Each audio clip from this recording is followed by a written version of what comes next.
नमस्कार, जय हिंद, वंदे मातरम। दोस्तों, स्वागत है आप सभी भविष्य के भावी शिक्षकों का। दोस्तों, हमने लास्ट वीडियो में खेल और कार्य के बारे में देखा था। आज हम व्यायाम और योगासन के बारे में देखेंगे। दोस्त, मेहनत कर लीजिए, पढ़ाई करिए। योग का अर्थ और व्यायाम के बारे में हम देखेंगे, योगासन के बारे में देखेंगे। योग का अर्थ क्या है, सारगर्भित रूप में हम अगर कहें कि तो इसका आध्यात्मिक नियंत्रण और अनुशासन। गाइस, हम अगर बताएं तो योग का मतलब होता है बहुत व्यापक। ना कि आप देख रहे हैं कि जो व्यायाम की श्रेणी में आ रहा है। अगर आप देखेंगे कि जो जिम वगैरह करने लगे, उसका ये मतलब नहीं होता कि वो योग के अंतर्गत आएगा। योग का मतलब होता है संपूर्ण भूल चरित्र का चित्रण करेगा। योग का मतलब होता है अध्यात्म के अनुशासन से। आध्यात्मिक योग आसन का मतलब योग करके समाधि टाइप का आप लगा करके बैठे, वही होता है योग। योग का मुख्य मतलब क्या है, देखिए। आध्यात्मिक नियंत्रण एवं अनुशासन सूक्ष्म विज्ञान है। ये अध्यात्म के नियंत्रण के बारे में बात करता है, जो अपने मन, शरीर, तन के बारे में बात करेगा। मन है, शरीर है, उसमें संतुलन स्थापित करता है, सामंजस्य स्थापित करेगा मन के और शरीर के बीच में। योगासन एक संस्कृत शब्द का है, सब संस्कृत शब्द है, जिसका अर्थ ही होता है कि योग। शारीरिक मुद्रा हो, मुद्रा के बारे में बताया है कि शारीरिक मुद्रा है इसका। पतंजलि एक योग के बारे में बहुत बड़ा योगदान है इनका। पतंजलि ने क्या बताया, योग के सिद्धांतों का योग सूत्र में लिखा है उन्होंने। योग के लिए, योग के सिद्धांतों में उन्होंने योग सूत्र के बारे में बताया। योग सूत्र में लिखा उन्होंने केवल ध्यान मुद्रा को ही आसन का नाम दिया है। बाकी जो है तो वो शारीरिक क्रियाएं जो है तो वो व्यायाम की श्रेणी में आ जाएगा। शारीरिक क्रियाएं का मतलब होता है जिम वगैरह जा करके डोले सोले बनाए, बॉडी सोडी बनाए वो। लेकिन ये अगर बात करेंगे कि योग अगर जिसमें जा करके आप बॉडी बना रहे हैं, ध्यान, तो वो योग की श्रेणी में नहीं आ रहा है। देखिए, अगर पतंजलि की बात करें तो आप बैनर लगा करके पीछे पतंजलि का और बैठ जाएं कि आप व्यायाम करवा रहे हैं, प्राणायाम करवा रहे हैं, तो वो योगा नहीं है, वो योग नहीं है। योग का मतलब होता है तप है, बल है, ज्ञान है। आप बैठ करके ध्यान मुद्रा में बैठ करके आसन लगाए, आप चित्त वृत्ति आप नियंत्रण रखे, वो चीज़ होता है योग। आप ध्यान करें जिसमें बैठ करके, योग आसन होता है वो। अब जिम करने जा रहे हैं, वो योग नहीं है, वो तो एक शारीरिक क्रिया है, वो आप तो उसको व्यायाम की श्रेणी में ले सकते हैं आप। लेकिन अगर उन्होंने क्या बताया पतंजलि जी ने कि केवल ध्यान मुद्रा को ही आसन का नाम दिया, वहीं शारीरिक मुद्राओं को देखे तो उन्होंने योग और व्यायाम कहा है। शारीरिक मुद्राएं जो है तो योग वो क्या है, व्यायाम की श्रेणी में है। योग का दूसरा स्तंभ भी माना जाता है, क्या है वो, प्राणायाम है। प्राणायाम का अर्थ ही उन्होंने बताया कि प्राण का अर्थ होता है जो सांस है, और वायु वही क्या होती है, जीवन होती है, शक्ति है। और याम का अर्थ उन्होंने बताया कि नियंत्रण, किसी पर नियंत्रण क्या है, तो वो जो वायु और जीवन अपनी शक्ति है, हवा है, जो प्राण है, उस पर नियंत्रण प्राप्त करना, वही क्या होता है, प्राणायाम। वायु के बारे में जागरूकता और वायु पर नियंत्रण करना भी इसी में शामिल है, इसी के योग स्तंभ प्राणायाम में ही शामिल है। पतंजलि जी ने एक परिभाषा बताई, उस पतंजलि जी की परिभाषा के बारे में देखते हैं। उन्होंने बताया कि योगस्य चित्तवृत्ति निरोध। क्या बताया उन्होंने, योगस्य चित्तवृत्ति निरोध का मतलब ही उन्होंने बताया है कि योग का, इसमें वृत्ति का मतलब है, चित्त का मतलब तो आपका ध्यान हो गया, आप क्या सोच रहे हैं किस तरह से। वृत्ति का मतलब होता है थॉट कंट्रोल, आपके मन का नियंत्रण क्या है। ये इस विचारों पर नियंत्रण की बात करता है। ये बहुत छोटा नहीं, ये बहुत व्यापक शब्द है, ये बहुत बड़ा शब्द है। ये जो योगस चित्तवृत्ति की बात कर रहा है, निरोध है, ये बहुत व्यापक शब्द है। वृत्ति का मतलब ही होता है थॉट कंट्रोल, विचारों पर नियंत्रण करना। आप बैठ करके समाधि का ज्ञान, जैसे बौद्ध धर्म में गौतम बुद्ध जी ने ध्यान लगाया था, 29 वर्ष में चले गए, 35 वर्ष में उन्हें ज्ञान की प्राप्ति होती है। वो ध्यान मुद्रा में बैठे थे, उन्होंने ज्ञान की प्राप्ति की। वो योग किया उन्होंने, तप किया उन्होंने। वही क्या होता है, योग होता है ना, कि ये बॉडी बनाना। योग का उद्देश्य होता है मोक्ष की अवस्था, कैवल्य की प्राप्ति होती है, जिसमें निर्वाण की प्राप्ति होती है, वो क्या होता है, योग है। योग का उद्देश्य है मोक्ष की अवस्था प्राप्त करना, मोक्ष प्राप्त करना, कैवल्य प्राप्त करना। योग शास्त्र के अनुसार कुछ चीज़ें हैं। योग शास्त्र के अनुसार बताया कि शिव ही प्रथम योगी हैं। क्यों बताया प्रथम योगी, क्योंकि वो उन्होंने योग किया। योग कैसे किया, उन्होंने बॉडी नहीं बनाया जा करके, वो तो उन्होंने मानसरोवर पर्वत झील पर, कैलाश पर्वत पर बैठ करके उन्होंने तो तप किया, बैठ करके कितने सालों तक उन्होंने योग किया। वो वही योग है। वेद है, उपनिषद है, रामायण है, महाभारत है, इन सब में भी योग के बारे में ज्ञान मिलता है हमें। देखिएगा, वेद 4 वेद होते हैं। ऋग्वेद होता है, सामवेद, यजुर्वेद, ऋग्वेद, यजुर्वेद, सामवेद और अथर्ववेद। ऋग्वेद में भी आपने देखा होता है 1028 सूक्तियाँ मिलती है, 10,583 श्लोक मिलेंगे। उपनिषद 108 उपनिषद होते हैं, 108 उपनिषद होते हैं। इसी 108 उपनिषदों में से मुंडकोप उपनिषद ही से सत्यमेव जयते लिया गया है। रामायण होता है, रामायण वाल्मीकि जी ने लिखा था, इसमें 7 कांड होते हैं। रामचरितमानस में भी 7 कांड होते हैं, लेकिन रामायण और रामचरितमानस में दोनों में अंतर है। इसमें रामायण में युद्ध कांड है और रामचरितमानस में लंका कांड है। एक कांड का नाम बदल दिया तुलसीदास जी ने। इसे चतुर्विंशति शास्त्री भी कहते हैं। 24,000 श्लोक वाला रामायण है, इसे चतुर्विंशति शास्त्री कहते हैं। अगर आप एमपी का दे रहे हैं तो ये सवाल आपसे बनना चाहिए। संस्कृत विषय अगर लिए हैं तो उसमें भी आ सकता है।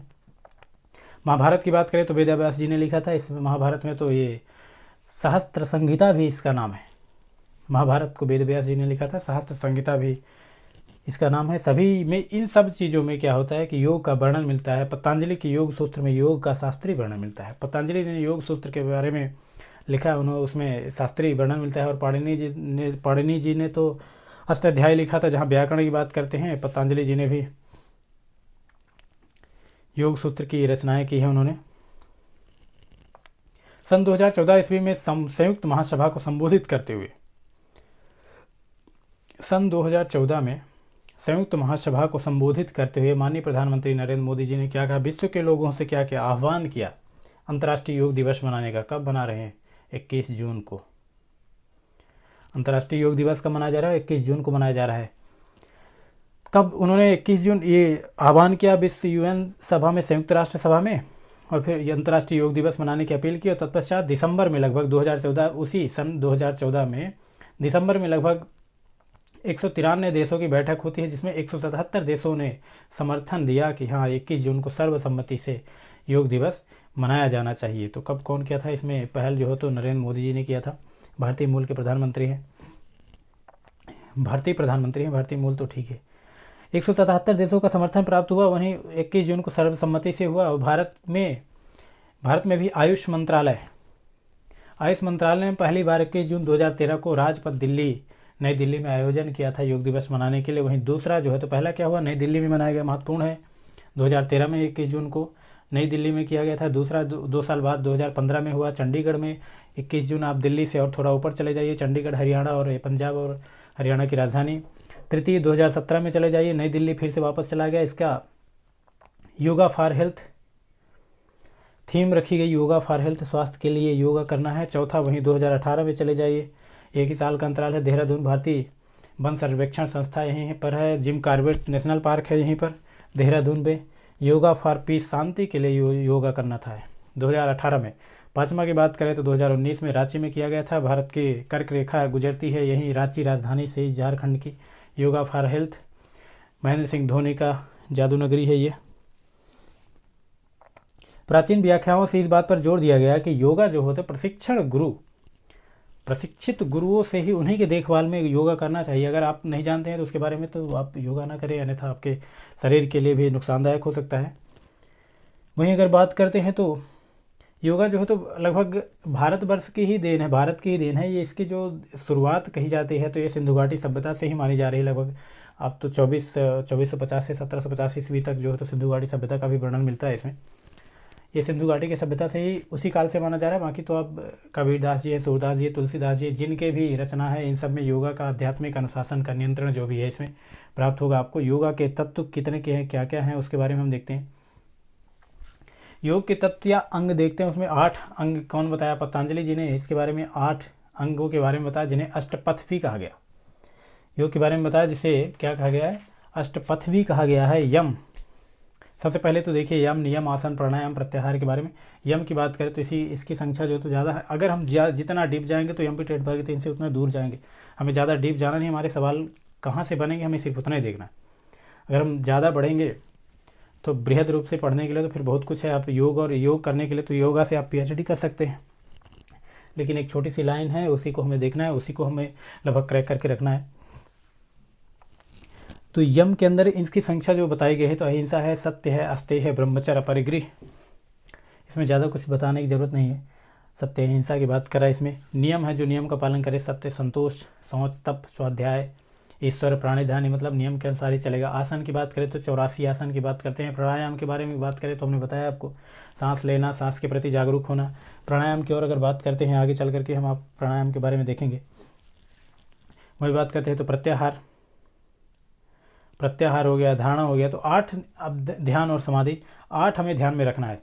हमें उसके बारे में जानना अति आवश्यक नहीं है, लेकिन नाम तो हमें एटलीस्ट नाम तो हमें पता होना चाहिए कि जिन्होंने अष्टपथ कहा ये पतंजलि जी ने, उन्हें उसके बारे में। यम, नियम, यम हो गया, एक नियम हो गया, एक आसन हो गया, एक प्राणायाम हो गया, एक प्रत्याहार, एक धारणा। तो याद रहेगा यम, नियम, आसन, प्राणायाम तो आपको पता ही है, धारणा हो गया, प्रत्यय हो गया, ध्यान और समाधि के बारे में। तो 8 हमें पता होना चाहिए। अंतर देखते हैं कि योग महोत्सव के बारे में भी बात की जाती है। अंतर्राष्ट्रीय योग भी मनाया जा रहा है। मूलतः क्या होता है कि योग की प्रामाणिकता होती है। जो योग महोत्सव प्रत्येक वर्ष कहाँ मनाया जाता है? ऋषिकेश, उत्तराखंड में स्थित परमार्थ निकेतन आश्रम में मनाया जा रहा है।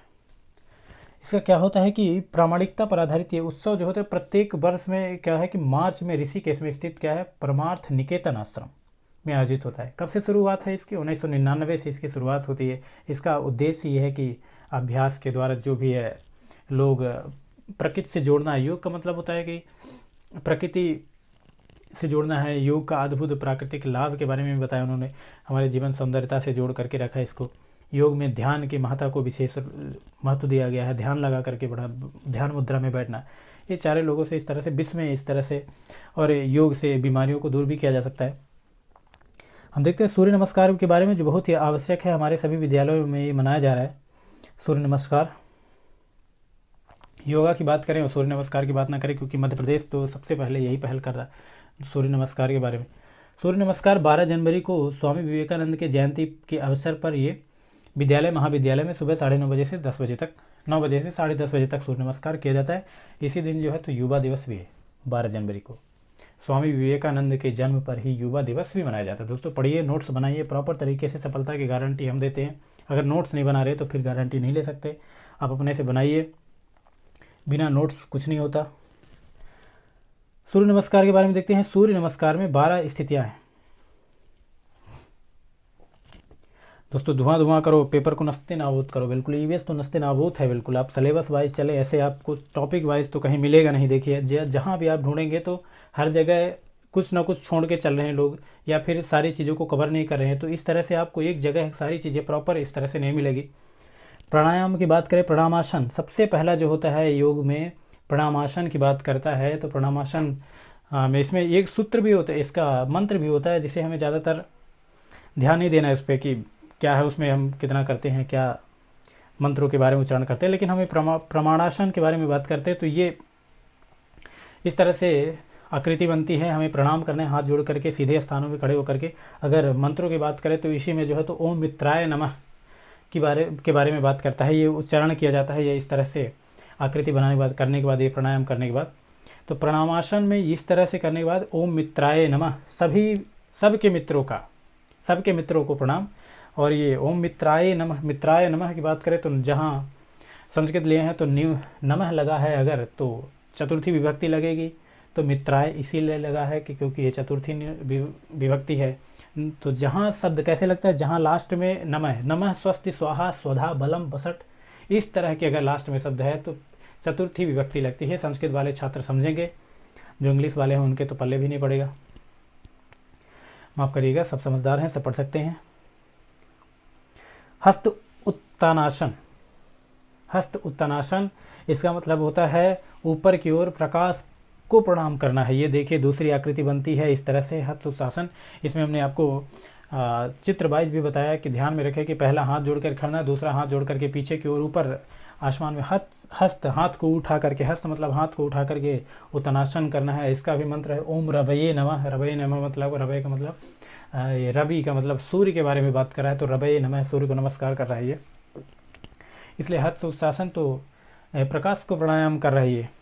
वहीं पादहस्तासन की बात करें तो पादहस्तासन की बात करते हैं तो देखिए ये पैरों के बारे में, नीचे झुक करके अपने पैरों को पकड़ करके खड़ा है। तो ये पहले में हाथ जोड़ के प्रणामासन हो गया, दूसरा हस्तासन हो गया जो ऊपर क्यों जा रहा है, तीसरा जो है तो पादमासन हो गया। तीसरा बात करें तो अश्व संचालासन। चौथे की बात करते हैं, माफ़ करिएगा, चौथे में है अश्व संचालासन। एक आगे दायां पैर जो है तो आगे ले जा करके और हाथों के बीच में ऊपर ठुड्डी कर करके और पैर पीछा करके हम रख सकते हैं। देखिए इस तरह से, इसमें भी हस्तासन, इसमें अश्व संचलानासन है ये। इसमें जो है तो आगे इसमें भी सूत्र हैं, माफ़ करिए सूत्र नहीं है, मंत्र है। पर्वतासन की बात करते हैं, वहीं पर्वतासन देखिए, पर्वतासन में ये इस तरह की आकृति बनती है।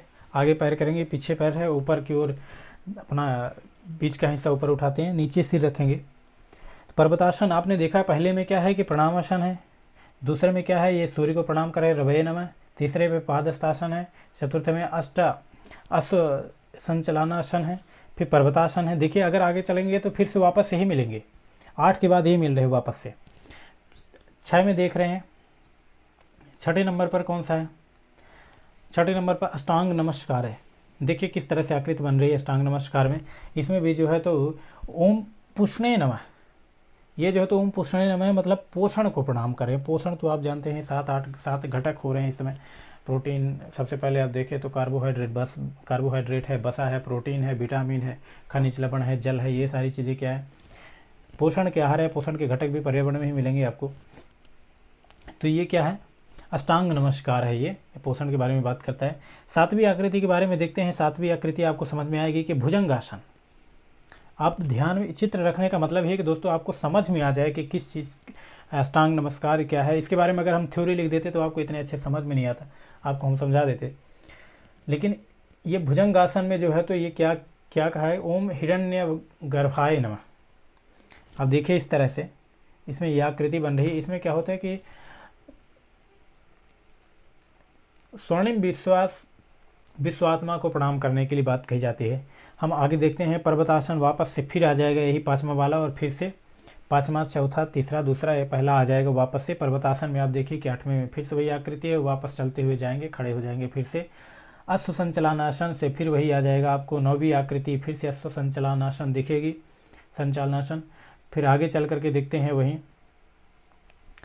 पाद हस्तासन, फिर से आपको पैरों पे छू करके पाद हस्तासन का पैर के बारे में बता रहा है। फिर हस्तासन आ जाएगा वही दूसरे नंबर का। तो इस तरह से चलेंगे। प्रणामासन लास्ट में अंतिम सावधान मुद्रा में खड़े हो जाएंगे। इस तरह से हमारा सूर्य नमस्कार होता है।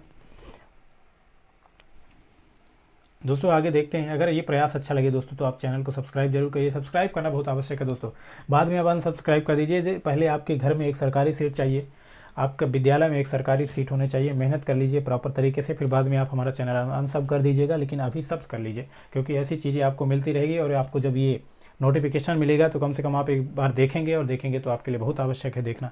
नोट्स बना लीजिए, अगर नोट्स बना पा रहे हैं तो हमसे उम्मीद मत करिएगा कि हम नोट्स दे देंगे, क्योंकि अपने हाथों से लिखे हैं दोस्त। अपने हाथों से लिखने का मतलब ये है कि हमें वो प्लेसमेंट याद रखता है कि हमने कौन सी चीज़ कहाँ पे लिखी है। अगर आप ये चीज़ हमने कंप्यूटर से भी लिख सकते हैं, बताया हमने आपको कई बार, लेकिन बढ़िया से हमें वो याद नहीं रहेगा सहजता से। योग के महत्व के बारे में देखेंगे दोस्तों। आप समझदार हैं, अपने हिसाब से लिखिए, पढ़िए, दूसरों के झांसे में बताइए, उनसे रहिए जो मोटिवेट करते हैं आपको। दूसरों के पास न जाइए जो आपको डिमोटिवेट करे कि आप नहीं कर सकते हैं।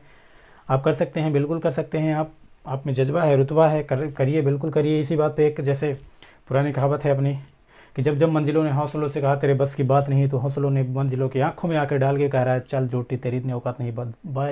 भाई ये बहुत ही फेमस डायलॉग है, ये आपको ऊर्जावान बनाएगा ज़रूर। इसी में हम देखेंगे योग और ध्यान के बारे में देखते हैं। इसमें योग के महत्व के बारे में देखेंगे, किस तरह से योग का महत्व बताया इसमें। सौंदर्यता, इसमें सौंदर्यता का मतलब योग करेंगे तो शारीरिक सुंदरता तो बढ़ेगी दोस्तों। इसमें क्या दिक्कत है आपको समझ में आ ही जाएगा। ये तो रोग प्रतिरोधक क्षमता, आज तो कोरोना के समय में आप तो रोग प्रतिरोधक क्षमता सभी बढ़ा रहे हैं, इम्यूनिटी बढ़ाएंगे, इम्यूनिटी का बूस्टर करेंगे। योग करिए, इम्यूनिटी बढ़ेगी। मानसिक संतुलन की बात करते हुए तो मानसिकता में सामंजस्यता स्थापित करेगी। शारीरिक शुद्धता रहेगी, क्योंकि आप स्वस्थ हैं तो शारीरिक शुद्धता बढ़ेगी। योग सहजपूर्वक किया जा सकता है, योग सहजपूर्वक किया जा सकता है। ये नहीं कि आप 6-6 घंटे 5-5 घंटे आप जा करके जिम करे जा करके, उस तरह से कोई कुछ नहीं करना आपको। प्राणायाम करिए, आसन लगाइए, योग करिए। आध्यात्मिक विषय है योग का महत्व। आध्यात्मिक देखिए, योग ध्यान मुद्रा में बैठेंगे आप गौतम बुद्ध की तरह, तो अध्यात्म से जुड़ेगा ही, वो वही योग है। लचक में वृद्धि, देखिए योग का महत्व इसमें जो है तो सभी श्रेणियों को शामिल किया, चाहे योग हो, प्राणायाम हो। लचक में वृद्धि तभी होगी जब आप प्रैक्टिस करेंगे, शारीरिक क्रिया करेंगे, गतिविधियाँ होंगी तो वो लचक में वृद्धि होगी। नैतिक मूल्यों की बढ़ता है तो देखिए, अगर आप नैतिक मूल्यता बढ़ेगी आपके अंदर, अगर योग करते हैं ध्यान मुद्रा में तो आप किसी को ज्ञान देंगे, आप ज्ञान की बातें करेंगे, खुद अपने ऊपर उतारेंगे, तो वो नैतिकता होती है। मोटापे तो कम होंगे ही योग करेंगे तो, जाहिर सी बात है कि मोटापा कम होगा। आप अगर योग करते हैं, शरीर को फिट रखते हैं, तो योग तो कम रहेगा ही। हम आगे चल करके देखते हैं आसन के बारे में। कुछ हमने आसन के बारे में बताया आपको, देखता हूँ कुछ आसन के बारे में हम लिए हैं। दोस्त अगर अच्छा लग रहा है तो ही चैनल को सब्सक्राइब करिएगा, अगर अच्छा नहीं लग रहा है तो हमें कमेंट में बताइए कि ये चीज़ आपने गलत किया, ऐसा है, इस तरह सुधार करिए, तो उसमें हम सुधार ज़रूर करेंगे। ये प्रतिक्रिया बहुत ही आवश्यक है मित्रों। एक बार पढ़ लीजिए दोस्तों, बिना पढ़े तो कुछ होने वाला नहीं है दोस्त। एक बार पढ़िए, फिर जैसे एग्ज़ाम हॉल में बैठेंगे वो ठंडी ठंडी हवा आपकी आंखों में लगे, फिर देखिए वो हीरोइन के दुपट्टे से कम नहीं लगेगा, वो आपके चेहरों पे वो दुपट्टे की धनक आ जाए। फिर देखिए हम बता रहे दोस्त आसन के बारे में देखते हैं। आसन क्या है कि आसन लगा करके बैठना ही क्या होता है, आसन।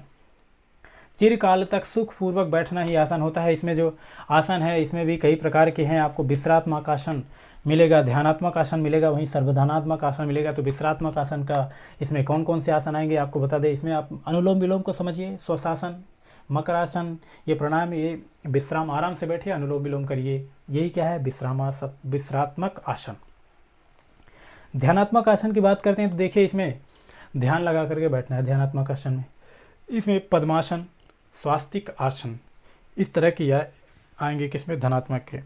संवर्धात्मक आसन में लगभग ज़्यादातर इसी में आ जाते हैं। शीर्षासन हो गया, सर्वगासन हो गया। संवर्धात्मक आसन को आप शारीरिक क्रिया से जोड़ करके रखिए। भुजंगासन हो गया, वीरासन हो गया, ये सारी चीज़ें किस में आएंगी, संवर्धात्मक आसन से, संवर्धनात्मक आसन से।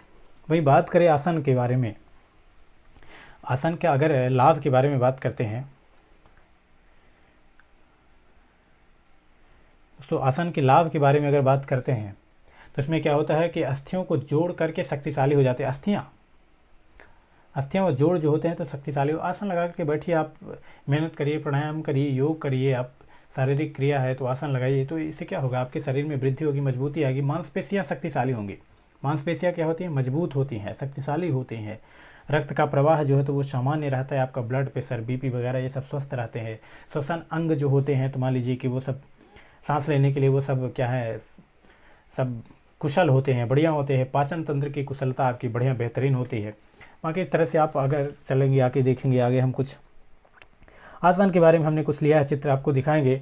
नटराजासन की बात करें, अगर नटराजासन की बात करें तो इसमें इसका मुख्य लाभ जो होता है तो वजन कम होता है। इस तरह से आकृति बन रही है, आपको दोस्तों दिख रहा है नटराजन के बारे में हमने चित्र भी लगा कर दिया है आपको कि ध्यान रहेगा नटराजन किस तरह से होता है। नटराजासन सीधे खड़े हो जाते हैं। इसमें सीधे खड़े होने के बाद फिर देखिए कि आप दाएं पैर को उठा करके घुटने से ऊपर मोड़ दिया जाता है। देखिए घुटना से मोड़ा गया, यहाँ पे जितना पीठे के पीछे ले जाया जाए वहाँ तक ले जाया जाए। दोनों हाथों को क्या करें, एक हाथ को आगे ले जाकर के सामने उठा करके पीछे की ओर खींच रहे हैं और एक एकदम सामने की ओर रख रहे हैं। दोस्तों ये आरंभिक स्थिति होती है, इसमें जो इस तरह से करते रहते हैं। इसमें और भी प्रक्रिया होती है, 5-7 चक्र आपको मिलेंगे इसमें इस तरह से करने के लिए। इसमें स्नायु मंडल सुदृढ़ होता है। इसमें जो है तो मेरुरज्जु की सारी चीज़ें जो है तो तंदुरुस्त रहती हैं, वजन घटता है, इसमें वजन कम होता है। वीरासन की बात करते हैं, वहीं तो वीरासन आपको दिख रहा है, इस तरह से वीरासन है। वीरासन का मतलब होता है इसमें घुटनों और जांघों में स्ट्रेचिंग। देखिए घुटना हो गया, ये इसमें जो है तो लचक, मांसपेशियों में खिंचाव आ गया। क्रिकेट के खिलाड़ियों के बारे में हमने देखना होगा, मांसपेशियों में खिंचाव आ गया। तो इस तरह से उन्होंने प्रैक्टिस करते करते उनके पैरों में खिंचाव आ जाता है, क्रिकेट खेलते हुए या फिर कोई भी खेल है। तो इस तरह से आप आसन करके उसको दूर कर सकते हैं। अगर घुटनों जांघों में स्ट्रेचिंग है तो आप गिरेंगे, इधर उधर ड्राइव करते हैं तो इस तरह की समस्याओं से दूर रहेंगे। जानुशीरासन, इसमें क्या होता है, मधुमेह ठीक हो जाता है। देखिए किस तरह से इसमें जानुशीरासन के बारे में बताया गया है।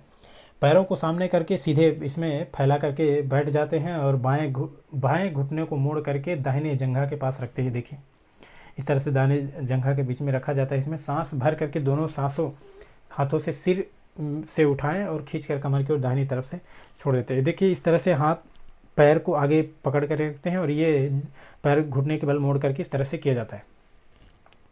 ये इस तरह से करने से जठराग्नियों की प्रदीप्ति करने के साथ साथ ही जो है कद में वृद्धि भी होती है, कमर दर्द भी ठीक होता है। साटिका के मरीज आसन नहीं कर पाते इस तरह, हालांकि उनको करना भी नहीं चाहिए जो साटिका के मरीज है, लेकिन उसमें से तो पाचन शक्ति बढ़ती है, शरीर में वृद्धि होती है।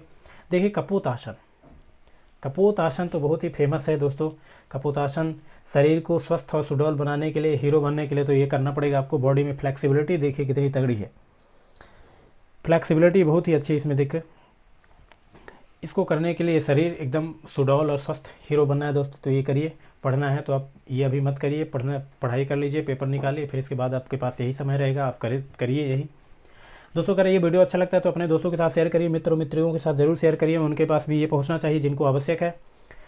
जिनको आवश्यक नहीं है उनके साथ बिल्कुल भी शेयर ना करिए, आपका इमेज थोड़ा सा डाउन हो जाएगा, क्योंकि उनके लिए आवश्यक नहीं है, इसका महत्व तो नहीं समझेंगे वो, लेकिन जिन्हें आवश्यक है उनके पास ज़रूर भेजिए।